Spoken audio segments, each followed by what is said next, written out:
The bottom line is this is still an active situation for sure. Yes, it sounds like they have confirmed that it is involving the Planned Parenthood building. That's where it all started. The suspect is still inside the Planned Parenthood building. They said they've had contact with the suspect, but not voice contact, just meaning that the officers and the suspect have engaged because he's fired on officers.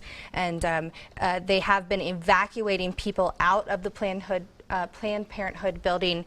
They said it was an active day for them. They were open. There was staff and patients inside the building when this all started around 11:30. And she couldn't give us a number on how many people were in the building, but she did say that Planned Parenthood was open today. They had patients and staff inside the building when it all started. It was a normal operating day for them today, so we do know that there were civilians there as well. All right, so that was a live picture that you're seeing. One thing they didn't mention or clarify, and it was brought up several times, is whether or not there have been any casualties. Right. They won't say no, they won't say yes. It seems to be a subject they're kind of dancing around at this point. Obviously, they probably want to get into that building and really be able to evaluate that before they put that information out there, but that is one thing that we're not clear on yet. They've mentioned it several times, but they have yet to say whether there have been any. Exactly, and hopefully, you know, I remember when we were live wall-to-wall coverage with the Waldo Canyon fire. For every good piece of information there was with regard to containment numbers, occasionally they would come out and say that when they got to a house they found that an individual, you know, had perished in the fire. And so hopefully we won't get that kind of information. Hopefully these are just injuries and that everybody will recover and be okay. And the suspect was taken into custody at 4:52, so almost 2 hours ago, but they are still working on that scene, and they say it could be hours, even days, until that scene is cleared. Obviously they have to go through and search for evidence, and they have to evaluate those items that were brought with the suspect to the building to find out what those are. So this scene, the roads are still closed. It's going to be a lot of activity still going on there for several more hours, probably into tomorrow, if not even until tomorrow evening. So if you can avoid the area, you're probably not going to have any luck getting in there anyways, but a lot to still go through and find out exactly what happened today. Absolutely. And it sounds like we're getting more confirmation about an officer being killed today in the situation. AP is now reporting that a law enforcement official says one police officer killed in attack at Planned Parenthood. Again, we don't know which agency that officer was with, but it does sound like we can confirm that at least one officer was killed today. All right, so short and sweet. That is their last official press conference. From going forward, they will now switch over to press releases that they will send to the media. All right, so confirmed. 2 civilian casualties and 1 UCCS police officer. So that was the part that we were trying to confirm earlier. Again, UCCS did release a statement from the chancellor at UCCS explaining the situation and basically saying that officer responded when they heard that there were shots being fired and that an officer was under fire. That's when this officer responded. He did so at 11:50 this morning.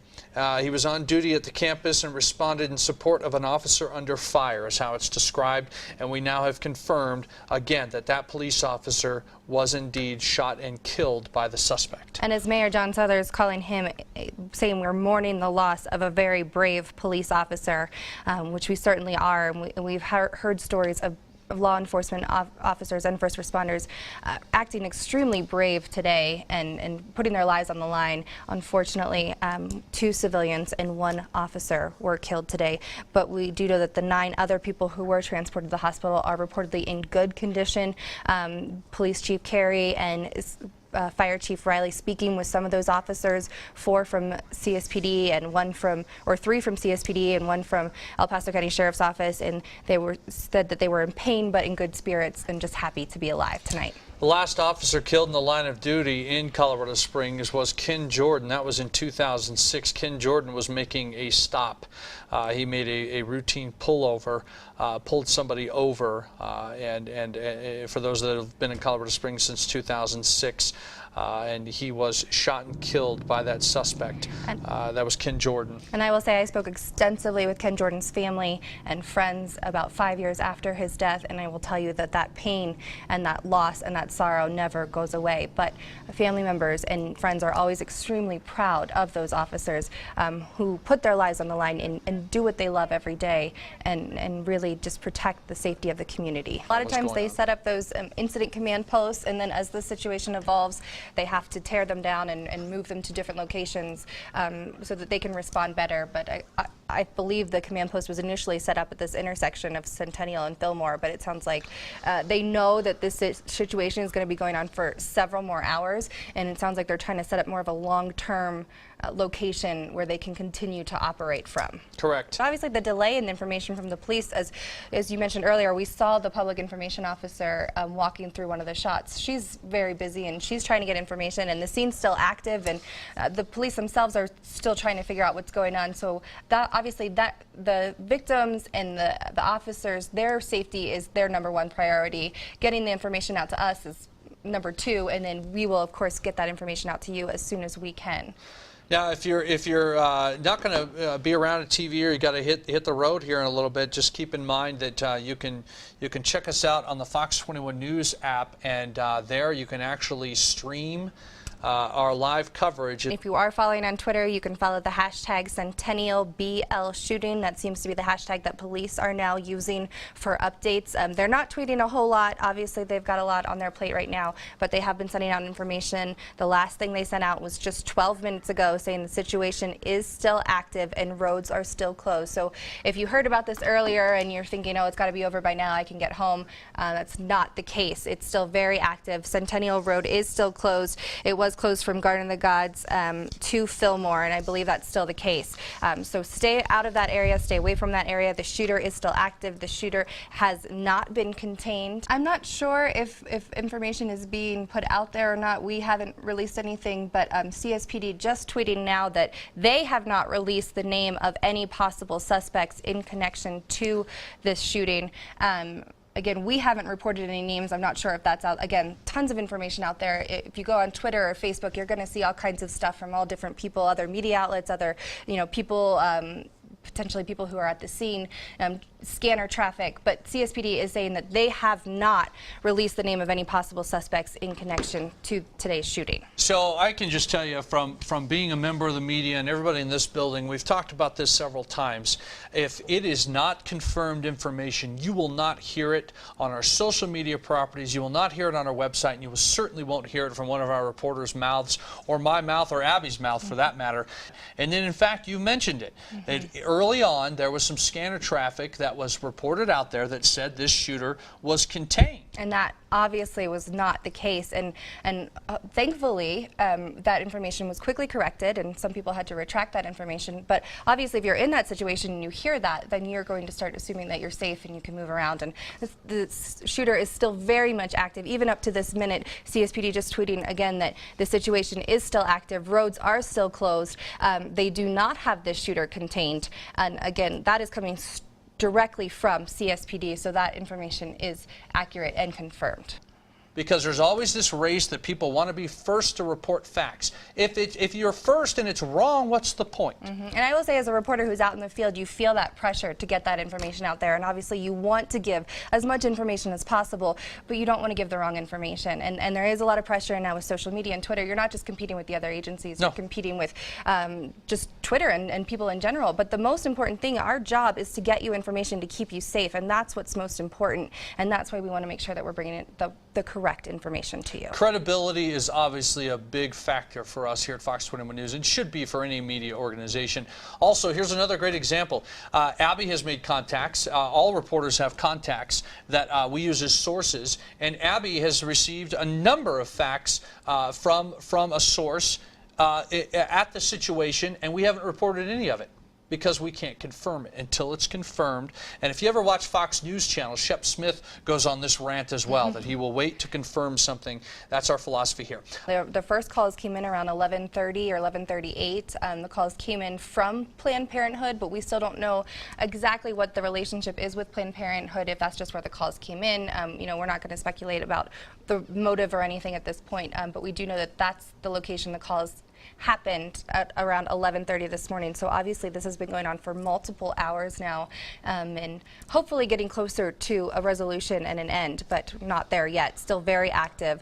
Avoid the area entirely and stay home if you can. We don't know yet if there's other victims in that building. They said that they need to now go room to room and clear each room. It's a clinic. It was a Planned Parenthood clinic, so there's multiple rooms that they need to go into and check for people, victims or people who may still be hiding. But they are in that building now, and the suspect has been taken into custody and removed from the scene, so they are at least able to go in and now search for victims. One thing that Lieutenant Buckley mentioned, and I'm sure we'll be hearing these stories as we get more information, but she said that she was told that their officers acted with bravery and valor today, and I believe Dan May echoed that, and as well as the mayor. They're hearing stories of bravery by police and law enforcement, and I'm sure those stories will start to come out as we get more information, but always very proud of our law enforcement, and so professional, and they've been through so much in this community, but you never are quite prepared for something like this. She also did mention that the streets will remain closed in that area, so you can pretty much count on not getting into that area for a while. And she did say it would take hours, even days, to investigate this. Again, they have to look at all of those items that were brought by the suspect to Planned Parenthood. She said even though that people were being evacuated and they were clearing the building, they haven't yet been able to determine that those items are safe. But they're trying to get those people out, obviously get them treatment if necessary. But those items still have to be looked at, and that could take quite some time. Then they have to investigate, and it's now being treated as a crime scene as opposed to an active scene, which is good, but that does start that investigation, which is going to be a long process. This is just the first chapter, really. One other thing to mention, those individuals who were in those other buildings nearby, not Planned Parenthood itself, but you know, the King Soopers and some of those other shopping stores that were told to shelter in place, Lieutenant Buckley did say they are allowing those individuals to leave as well now. I'm sure they're excited to be reunited with family and headed home after a very long, intense, and stressful day. 11 victims to the hospital. It was an active scene for a number of hours starting at 11:38. You can pretty much call it a not active scene now. Still investigating, but as you said, it now becomes a crime scene instead of an active scene. Right, and now that kind of is the kickoff to the investigation, and now we enter those hours long of investigation, and CSPD said they would be investigating it, but because some of their officers were involved as far as firing weapons, they fired on the suspect as well. They're going to bring in other agencies to investigate the entire situation, but they will work on the criminal investigation part of it. Exactly. He didn't have to respond. This wasn't his jurisdiction, so to speak. But he knew that there were people in danger. 44-year-old Officer Garrett Swayze was one of the first to respond November 27 when calls came over the radio that backup was needed for an active shooter. He just was always willing to go. There was no way any of us could have kept him here yesterday. Knowing others were in harm's way, Officer Swayze put himself directly in the line of fire. We got one officer down behind that building to yourself. He's not moving. It's a UCCS officer we're trying to get. Unfortunately, with this tragic situation today, we have to confirm that we have 2 civilian casualties on scene, and we have the death of 1 police officer. He answered the call, and he paid for it with his life. Swayze worked the last 6 years for the University of Colorado Springs Police Force, and those who knew him say his willingness to protect his community isn't surprising. He's that kind of guy. He was willing to take that risk, that cost. That wasn't just his job, that was his calling as a Christian. Swayze was a dedicated husband of 17 years, the father of 2 young children, and a friend to many. As a friend, I mean, they don't get any better, for sure. He's always such a loyal and loving person, and he always wanted to make sure that we were always, everybody was taken care of. Before he chose a life of law, Swayze laced up a different type of boots. He was sort of passionate about everything. Everything was done with a great big giant smile, and he had fun in life. A talented ice dancer, Swayze was a 1992 U.S. Junior Ice Dance champion. Garrett is, or was, the most selfless person I knew. Always there as kind of my confidant, my brother. He's still in my heart like a little brother, so yeah, very. Sorry. Just a day after Swayze's death, UCCS and the community came together to remember him and the life he lived. And I am proud to have you here to honor our fallen mountain lion, Garrett Swayze. When he walked in a room and he smiled, he had a smile that just lit up the room, and you knew that he was genuine and he was real. We're not going to be defined by this tragedy, and Garrett would not want us to be. We will be defined by the support we provide to Rachel and the children. When I was talking with Rachel, she knew Garrett would not go. She knew, and she said to me that he knew the risks, and he loved what he did. His life cut short, but lived to the fullest.